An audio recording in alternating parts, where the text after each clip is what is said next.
महज चंद रुपयों के लालच में किस तरह एक भांजे ने अपनी मामी की हत्या को अंजाम दिया और घटना का खुलासा भी किस तरह किया गया, यह भी एक चौंकाने वाला विषय है। आइए जानते हैं पूरी घटना के बारे में कि मिट्ठू जो पालतू पेट था, नीलम शर्मा जिनकी हत्या की गई थी, उनको मिट्ठू से बड़ा लगाव था। वहीं मिट्ठू भी उन्हें काफी पसंद करता था। नीलम शर्मा जी की हत्या के बाद मिट्ठू ने जब 3 दिन से खाना नहीं खाया तो उनके पति विजय शर्मा, नीलम शर्मा जी के पति विजय शर्मा को पता चला कि आखिर मिट्ठू खाना क्यों नहीं खा रहा है। उन्होंने मिट्ठू से पूछा कि घटना के समय तुम क्या कर रहे थे। ये जानते हुए मिट्ठू तेज से आवाज निकालने लगा। वहीं कातिल का नाम लेने पर जो उनके रिश्ते का भांजा लगता था, आशु, तोते ने अपनी गर्दन को तेजी से हिलाना शुरू कर दिया। वीडियो भी इस तरह का हमारे पास मौजूद है, जहां तोते द्वारा इस तरह घटनाक्रम का खुलासा करके कातिल का नाम बताया गया है। उसे यही साक्ष्यों को पुलिस ने अपनी जांच में शामिल किया, जिससे वो कातिल तक पहुंची। वर्तमान में कातिल को आजीवन कारावास की सजा सुनाई गई है।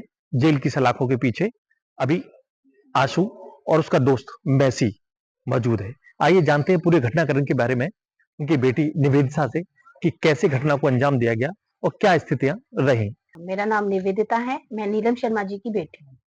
तो घटना के पीछे क्या वजह रही थी? जिसे लूटपाट, पैसे की लालच, एक नशा किया हुआ व्यक्ति, तो किस आपे से अपने आप को काबू नहीं कर पाया। तो कैसे इसने घटना को अंजाम किस तरीके से दिया? ये 20 फरवरी सन 2014 का मामला है। नीलम शर्मा अपने घर पर अपने वृद्ध ससुर के साथ थी। उनके पति श्री विजय शर्मा, जो दैनिक स्वराज टाइम्स के मालिक थे, संपादक थे, वो बाहर गए हुए थे।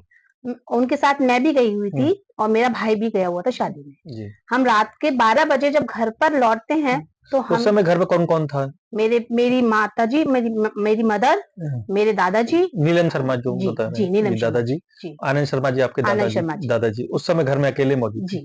अच्छा, उसी दौरान कातिल ने एंट्री की? जी, उसी समय रात 12 बजे। जी।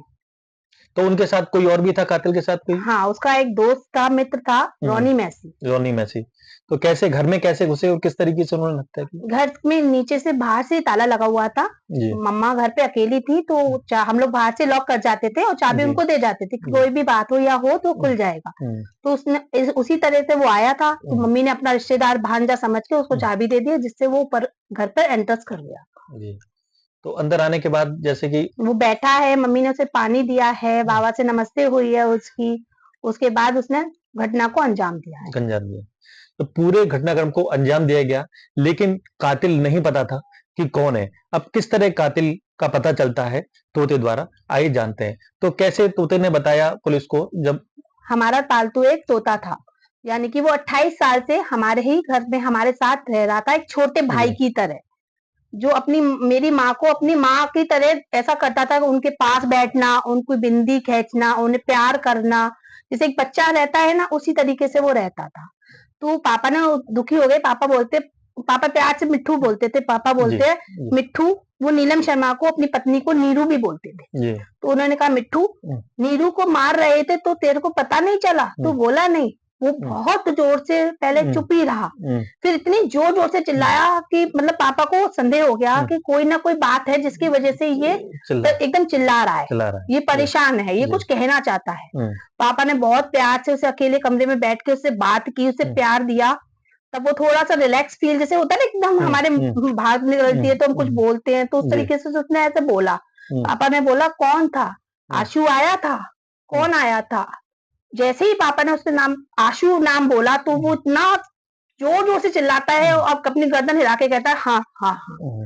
तो यही बात पापा ने पुलिस वालों तक कहा कि भाई हमारे पास इस तरीके से हमारा तोते का इस तरीके से आप पता करिए किस तरीके से वो बोल रहा है, बता रहा है, तो आप एक बार करिए। तो पुलिस वालों ने चीज की तरफ देखा, उन्होंने अंदाजा लगाया। जब मैं आई थी तो मैंने अपनी माँ को इस रूम में देखा, ये उनका बेडरूम है, मैंने इस रूम में देखा माँ को, वो मुझे यहाँ नहीं दिखाई दी। तो मैंने आगे बढ़ के देखा तो ये मैं यहाँ से सीधे अपने और कमरों में गई, मेरा ध्यान नहीं गया बाथरूम के बाहर, मैं अपने और कमरों की तरफ गई। मैं वहां से फिर भाग के आई क्योंकि अलमारियां खुली पड़ी है। अलमारियां खुली पड़ी हुई थी, तो ऐसा लगा कुछ ना कुछ तो हो गया है, इतनी बुरी तरह। मैंने डॉगी भी पढ़ा, मैंने माँ को बहुत आवाज दी, मुझे माँ की आवाज नहीं सुनाई दी। मैंने ये मेरा खुला था, मेरी माँ इस हालत में यहाँ पर पड़ी हुई थी, खून से लथपथ। मैंने अपने पापा को चिल्लाया, पापा मेरे ऊपर आने में ही डर रहे थे कि क्या बात हो गई, क्या था। मैंने पापा को आवाज देके जोर से चिल्ला के, पापा माँ को कोई मार गया, माँ को कोई मार गया। उस तरीके से हमें उस समय कुछ भी नहीं पता चल रहा था कि ये क्या हुआ है हमारे घर में। वो तो हम शुक्रगुजार हैं अपने ही घर के पालतू पेट मिट्टू राजा को, जिसकी बदौलत आज हम इस न्याय के हकदार बने हैं। जिसने ये मर्डर किया है वो इसी परिवार का है। वो रिश्ते में कौन लगते हैं? वो आशुतोष गोस्वामी, जो रिश्ते में मेरे पापा की बहन का बेटा है, यानी कि मेरी बुआ जी का बेटा है। घर में कुछ सामान भी लूट हुआ था, हत्या के बाद कुछ जी, लूटपाट की? घर में मम्मी की ज्वेलरी है, पर्स है, मम्मी का पैसे है, ये सब लूट में बरामद हुआ था।